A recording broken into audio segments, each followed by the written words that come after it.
कि जहाजों को जो डुबा दे उसे तूफान कहते हैं और तूफानों से जो टक्कर ले उसे इंसान कहते हैं।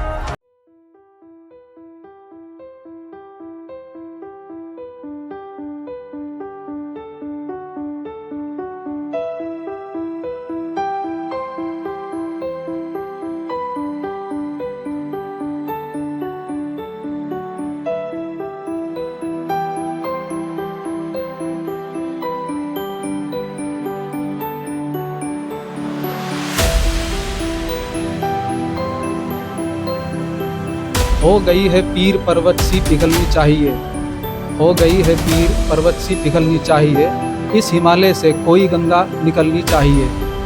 आज ये दीवार पर्दों की तरह हिलने लगी, शर्त लेकिन थी कि ये बुनियाद हिलनी चाहिए, शर्त लेकिन थी कि ये बुनियाद हिलनी चाहिए। हर सड़क, हर गली, हर नगर, हर गांव में हाथ लहराते हुए हर लाश चलनी चाहिए, हर लाश चलनी चाहिए। सिर्फ हंगामा खड़ा करना मेरा मकसद नहीं, सिर्फ हंगामा खड़ा करना मेरा मकसद नहीं, शर्त यह है कि ये सूरत बदलनी चाहिए, ये सूरत बदलनी चाहिए।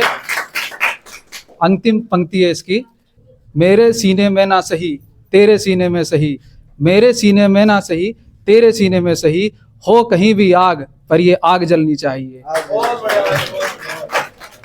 क्षेत्र में भी काफ़ी कोचिंग हैं, हरिद्वार क्षेत्र में भी हैं, देहरादून में तो एक हब है कोचिंगों का।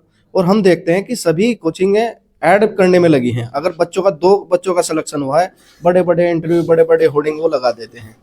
ये छोटा सा एक मेरे ख्याल से 180 स्क्वायर फीट ये जगह होगी लगभग, यहाँ से लगातार सिलेक्शन हो रहे हैं। अभी 9 बच्चों का सिलेक्शन हुआ है उत्तराखंड पुलिस कांस्टेबल में। और हम ये देख रहे हैं जो बड़ी बड़ी कोचिंगें हैं वो अपना एक तरह से होड़ लगी है उनमें एक दूसरे से आगे निकलने की। सिलेक्शन कम है, रेशो कम है। आप ये देखिए कि छोटी सी जगह से इतने सिलेक्शन हो रहे हैं और ये श्रेय जाता है राहुल जी को। हम इस समय दौलतपुर में मौजूद हैं। दौलतपुर में राहुल एकेडमी है। पिछली बार भी हमने दिखाया था, एक बच्ची का यहाँ से सिलेक्शन हुआ था। सबसे पहले राहुल जी हम आपको नव वर्ष की बहुत बहुत शुभकामनाएं देना चाहते हैं। आप अपने क्षेत्रवासियों को किस प्रकार से शुभकामनाएं देंगे और क्या मैसेज देना चाहेंगे? अभी हमने सुना है कि 9 बच्चों का आपकी एकेडमी से सिलेक्शन हुआ है, क्या कहना चाहेंगे? जी, पहले तो आपका बहुत बहुत शुक्रिया। आप पिछली बार भी आए थे जब हमारे बच्चे का सिलेक्शन हुआ और इस बार भी आए हैं। और देखिए, दौलतपुर से लगातार नई नई सफलताएं देखने को मिल रही हैं और इस बार भी इन्होंने अपना परचम लहराया है और अपनी मेहनत और लगन के बल पर दौलतपुर के बच्चे अपना मुकाम हासिल कर रहे हैं। कितने बच्चों का सिलेक्शन हुआ है? इस बार दौलतपुर से 8 से 9 बच्चों का चयन हुआ है और जिसमें से एक बच्चे हैं जो बाहर रहते हैं, बाकी 9 बच्चे गांव के ही हैं। और हमारे जो संस्थान में पढ़ने वाले बच्चे हैं, करीब करीब सारे ही बच्चे यहीं से पढ़े हुए हैं और अपनी मेहनत के अनुसार बच्चा निकलता है और श्रेय जो है संस्थान नहीं लेता किसी भी बच्चे की सफलता का, उसकी ही सफलता और उसकी मेहनत होती है बच्चे की अपनी, जो वो लगातार परिश्रम करता रहता है। जो बच्चे अभी परिश्रम कर रहे हैं, लगातार तैयारी कर रहे हैं, उनको क्या मैसेज देना चाहेंगे नव वर्ष पर? नव वर्ष पे उन्हें यही मैसेज दिया जा सकता है कि अपनी जो मेहनत होगी उसे लगातार जारी रखें और जितना हो सकता है प्रयास करें, हताश ना हो, निराश ना हो। उतार चढ़ाव जिंदगी में लगे रहते हैं, लेकिन अपनी मेहनत लगातार बनाए रखें और जीवन में एक ना एक दिन अवश्य सफल होंगे। राहुल जी, हम देखते हैं लगातार दौलतपुर से पुलिस कांस्टेबल की उत्तराखंड की जब भी भर्ती निकलती है, यहाँ से काफ़ी बच्चे निकलते हैं। ये एक होड़ है या हिड़स है, क्या है? या एक प्रचलन बन गया है दौलतपुर का कि पुलिस कांस्टेबल की भर्ती में ही ज़्यादातर परचम बच्चे लहराते हैं, या इसे ही बच्चे कामयाबी का वो मानते हैं अपना? ये क्या ये आपकी नज़र में कामयाबी है? देखिए, इसे होड़ और प्रचलन तो हम नहीं कहेंगे। ये जो बच्चे हैं अपनी लगातार मेहनत करते हैं और मेहनत, आपको ऐसा लग रहा होगा कि पुलिस के अंदर या डिफेंस के अंदर यहाँ पे परचम लहराए जा रहे हैं। आप पिछला हमें अभी रिसेंट जो ईयर्स हमारे गए हैं उसके अंदर देखने की कोशिश करेंगे तो यहाँ रैंक 1 भी आए, वायरलेस जो डिपार्टमेंट था उसके अंदर, और पटवारी के अंदर भी यहाँ चयन हुए हैं, वीडियो वाली परीक्षा में भी यहाँ चयन हुए हैं दौलतपुर से। और अभी 2026 के अंदर जो रिसेंट हम ये बताने की आपको ज़्यादा, तो वो अभी उसके अंदर क्लैरिफिकेशन नहीं देंगे, लेकिन इतना जरूर कह देंगे कि पीसीएस परीक्षा में भी दौलतपुर का आने वाले समय में नाम रोशन होगा। और अभी हम उसे कॉन्फिडेंशियल रखेंगे चीज़ों को। आने वाले समय में बहुत ही अच्छी तरीके से और एक अच्छे पद पर पीसीएस परीक्षा के अंदर भी यहाँ से चयन देखने को मिलेगा।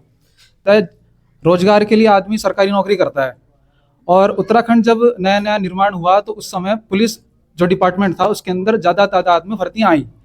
और जो ग्रामीण परिवेश है हमारा, इसके अंदर बच्चा स्पोर्ट्स के अंदर ज़्यादा एक्टिव रहता है और फिजिकल वगैरह अपना अच्छा करता रहता है, और थोड़ा पढ़ाई लिखाई के अंदर भी रुझान रहता है उसका, तो निकल जाता है।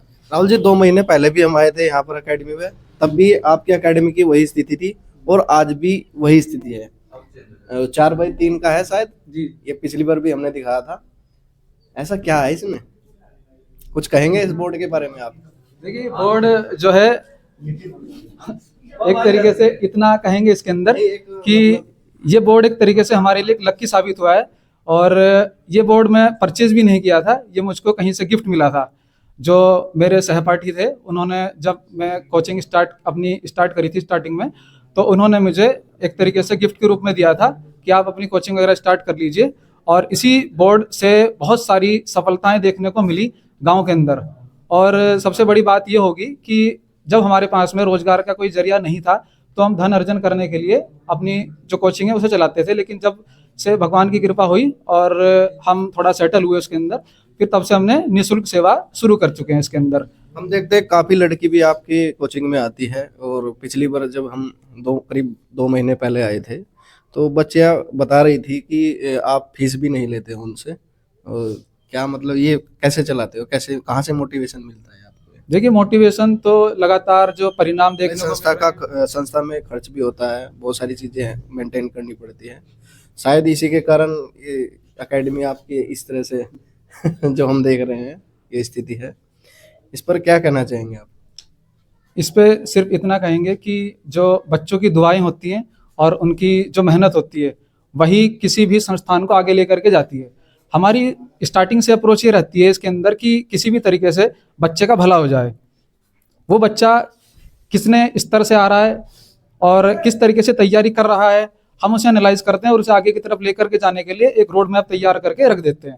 अब पूरी मेहनत बच्चे की होती है इसके अंदर, क्रेडिट हम कोई नहीं लेते, ना भविष्य में लेंगे कि हमारी इसके अंदर कोई ना कोई साथ उसका है या कोई ऐसी चीज़ है। पूरी मेहनत बच्चे की होती है और वो अपनी ही शिद्दत से तैयारी करता है और लगा रहता है इसके अंदर।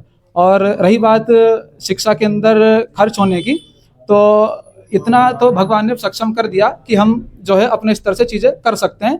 तो अब सभी के लिए निःशुल्क सेवा हमारे द्वारा दी जा रही है। इसके अंदर कोई भी धन अर्जन के लिए हमारा कोई भी मोटिव नहीं रहता, सिर्फ और सिर्फ ये रहता है किसी भी तरीके से बच्चे का भला हो जाए इसके अंदर। तलवारों की धारों पे इतिहास हमारा बनता है, जिस और जवानी चलती है उस और जमाना चलता है। और मैं इन्हें स्टार्टिंग से एक पोयम थी जो स्टार्टिंग से हम कहते थे, जो नर्सरी क्लास के अंदर हम लोगों ने सुनी थी, और मैं जब जब मुझे मौका मिलता था मैं उन्हें एक तरीके से मोटिवेशन के रूप में बच्चों को सिखाता भी था।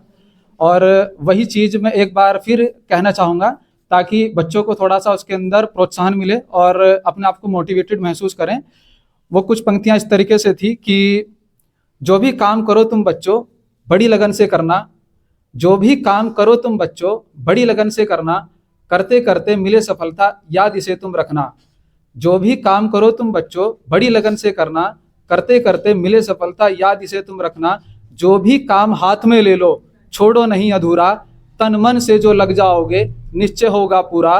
रस्सी के आने जाने से पत्थर भी घिस जाए, कौन काम ऐसा है जग में जो करने से ना आए। बहुत खूब राहुल जी, बहुत खूब। लेकिन राहुल जी, एक चीज है, ये जो सफलता है आपके क्षेत्र से निकल रही है, आपके गांव से निकल रही है, ये मौका और बच्चों को भी मिल सकता है, बाहर के बच्चों को?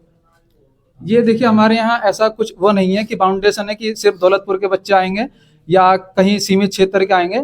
ये खुला दरबार है, इसके अंदर कोई भी व्यक्ति आ सकता है और आकर के शिक्षा अर्जन कर सकता है। इसके अंदर कोई धन लेने की कोई हमारी ऐसी इच्छा नहीं है, ना कोई ऐसी इच्छा रखते हैं कि बच्चे के लिए अपना कुछ उसका हम श्रेय लेना चाहेंगे, ऐसा कुछ नहीं होगा। हम सिर्फ अपना कर्म करते हैं, बाकी भगवान की, ईश्वर की मर्जी होती है, वो उसके ऊपर कृपा करते हैं और वो आगे भविष्य में सफल हो जाता है इसके अंदर। बहुत बढ़िया राहुल जी, सफलता बच्चों को, काफ़ी बच्चों को मिली है। क्या मैसेज देना चाहेंगे आगे बच्चों को? देखिए, मैसेज तो इतना कह सकते हैं कि मुझे इस समय जो दुष्यंत कुमार जी हैं उनकी कुछ पंक्तियां हैं जो मैं आपके समक्ष रखूंगा, और एक तरीके से मैसेज ही मान सकते हैं मेरा। हो गई है पीर पर्वत सी पिघलनी चाहिए, हो गई है पीर पर्वत सी पिघलनी चाहिए, इस हिमालय से कोई गंगा निकलनी चाहिए। आज ये दीवार पर्दों की तरह हिलने लगी, शर्त लेकिन थी कि ये बुनियाद हिलनी चाहिए, शर्त लेकिन थी कि ये बुनियाद हिलनी चाहिए। हर सड़क, हर गली, हर नगर, हर गांव में हाथ लहराते हुए हर लाश चलनी चाहिए, हर लाश चलनी चाहिए। सिर्फ हंगामा खड़ा करना मेरा मकसद नहीं, सिर्फ हंगामा खड़ा करना मेरा मकसद नहीं, शर्त यह है कि ये सूरत बदलनी चाहिए, ये सूरत बदलनी चाहिए। अंतिम पंक्ति है इसकी कि एक मेरे सीने में ना सही तेरे सीने में सही, मेरे सीने में ना सही तेरे सीने में सही, हो कहीं भी आग पर ये आग जलनी चाहिए।